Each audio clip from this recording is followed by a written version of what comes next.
अस्सलाम वालेकुम। आटे से बनने वाले ये ज़बरदस्त से बिस्किट्स जो खाने में बहुत ही मज़ेदार लगते हैं, टी टाइम में आप इसको ज़रूर बनाएं, आपको बहुत पसंद आएंगे।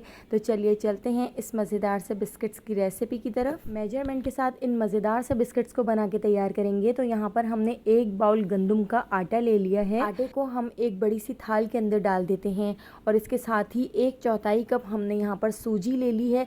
तो ये बिस्किट बहुत ही हेल्दी बनने वाले हैं क्योंकि हम इसको गंदम के आटे से और सूजी से बना के तैयार करेंगे। और इसके साथ ही अब हम इसमें ऐड कर देते हैं 4 टेबल स्पून खोपरा, यानी हम इसमें डेसिकेटेड कोकोनट ऐड कर देते हैं। 4 टेबल स्पून नारियल का पाउडर ऐड करने के बाद अब हम इसमें ऐड कर देते हैं 3 टेबल स्पून भर के सफ़ेद तिल। तो यहाँ पर सफ़ेद तिल बिल्कुल ऑप्शनल है, अगर आप ऐड नहीं करना चाहते तो आप इसको स्किप कर सकते हैं। और इसके साथ ही 1/2 टीस्पून भर के हम इसमें ऐड कर देंगे इलायची powder. 3 table spoon dry milk powder इसमें ऐड कर दिया है। तो इन सारे ड्राई इंग्रेडिएंट्स को साइड पर रख देते हैं। अब हम लिक्विड चीज़ों का एक मिक्सचर तैयार कर लेते हैं। तो 1/2 कप हमने यहाँ पर चीनी ले ली है। चीनी के अंदर हम ऐड कर देते हैं 2 टेबल स्पून भर के घी ऐड करने के बाद अब हम इसमें ऐड कर देते हैं 1/4 कप दूध, लेकिन दूध हम बाद में भी थोड़ा बहुत कम या ज़्यादा कर सकते हैं। तो अभी फ़िलहाल हमने 1/4 कप दूध इसमें ऐड किया है और इन सारी चीज़ों को हम अच्छी तरह से मिक्स कर लेते हैं।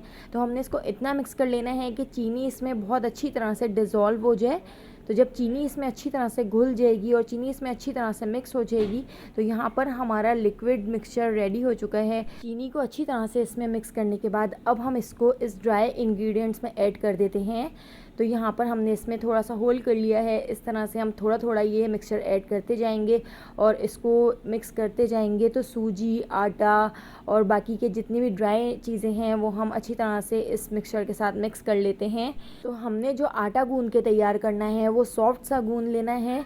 तो इसको इस तरह से अच्छी तरह से मिक्स कर लेते हैं और इसको अच्छी तरह से गूंद लेते हैं। तो देखिए थोड़ा थोड़ा मिक्सचर ऐड करते जाएंगे और इसको गूंदते जाएंगे और एक डो बना के तैयार कर लेंगे। तो इसको हम रोलिंग मैट के ऊपर ले आते हैं ताकि हमें इसको गूंदने में आसानी हो।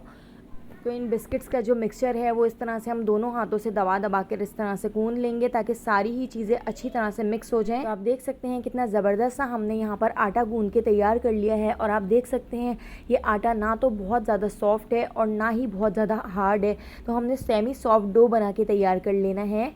तो यहाँ पर हमारा आटा बिल्कुल रेडी हो चुका है। इसको हमने 1 घंटे के लिए कवर करके रख दिया था। तो ये बिल्कुल सेट हो चुका है। इसके हम पेड़े बना के तैयार कर लेते हैं। तो पेड़े बनाने के बाद देखिए हम इस तरह से इसको बेल लेते हैं और बेलने के बाद आप इसको स्क्वायर शेप में कट कर सकते हैं, आप इसको सर्कल शेप में कट कर सकते हैं या आप इसको कुकी कटर से भी कट कर सकते हैं। तो यहाँ पर मैंने सर्कल इस तरह से एक कैप ले लिया है, उससे हम इस तरह से इसको कट कर लेते हैं और छोटे छोटे बिस्किट बना के तैयार करेंगे जो चाय के साथ बहुत ही मज़ेदार लगते हैं और बहुत ज़्यादा हेल्दी भी हैं क्योंकि हमने इसको सूजी और आटे से बना के तैयार किए हैं। तो देखिए कितने सारे यहाँ पर ढेर सारे हमारे बिस्किट्स बनकर रेडी हो चुके हैं।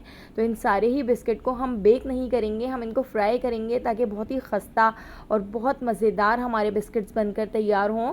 तो देखिए कितने सारे हमने यहाँ पर ढेर सारे बिस्किट बना के तैयार किए हैं। 1 कप आटे से कितने सारे हमारे यहाँ पर बिस्किट बनकर तैयार हुए हैं। तो चलिए अब हम इनको फ्राई कर लेते हैं। तो एक कढ़ाई के अंदर हमने घी गरम कर लिया है। तो इन बिस्किट्स को हम घी के अंदर फ्राई करेंगे। 6 7 या 8 बिस्किट करके आप इस तरह से डालकर फ्राई कर सकते हैं। तो सारे हमने इस तरह से बिस्किट फ्राई कर लिए हैं। तो हम इनको मीडियम टू लो फ्लेम पर फ्राई करेंगे और आगे पीछे से पलटते जाएंगे ताकि बहुत ही ज़बरदस्त सा कलर आए। तो यहाँ पर आप देख सकते हैं कितने ज़बरदस्त हमारे बिस्किट फ्राई हो चुके हैं। ये बिस्किट्स इसलिए भी बहुत ज़्यादा हेल्दी हैं क्योंकि हमने घी में इनको फ्राई किया है और आटे से बनकर तैयार हुए हैं, सूजी से बनकर तैयार हुए हैं। तो आप देख सकते हैं कितने ज़बरदस्त और कितना ज़बरदस्त सा कलर आ चुका है। तो यहाँ पर हमारे बिस्किट्स फ्राई हो चुके हैं। अब हम इनको एक टिशू के ऊपर रख देते हैं। तो सारे ही बिस्किट्स को हम इस तरह से डालते जाएंगे और फ्राई करते जाएंगे। अगर आपको मेरी ये रेसिपी पसंद आ रही हो तो आप एक लाइक ज़रूर कर दीजिएगा और अगर अभी तक आपने मेरे चैनल को सब्सक्राइब नहीं किया तो चैनल को भी जल्दी से सब्सक्राइब कर लीजिए क्योंकि डेली मैं बहुत ही मज़ेदार सी रेसिपीज़ आपके लिए लेकर आती रहती हूँ। तो 1 कप आटे से हेल्दी और ज़बरदस्त से हमारे यहाँ पर बिस्किट बनकर तैयार हो गए हैं। आप इनको एयर टाइट जार में 20 से 25 दिन तक स्टोर कर भी रख सकते हैं। बहुत ही खस्ता और बहुत मज़ेदार बिस्किट बन के तैयार होते हैं। तो यहाँ पर मैं आपको एक बिस्किट तोड़ कर दिखाती हूँ। तो देखिए कितना मज़ेदार और ज़बरदस्त हमारा खस्ता बिस्किट बनकर तैयार हुआ है। आने वाली वीडियो तक मुझे दीजिए इजाज़त। अल्लाह हाफ़िज़।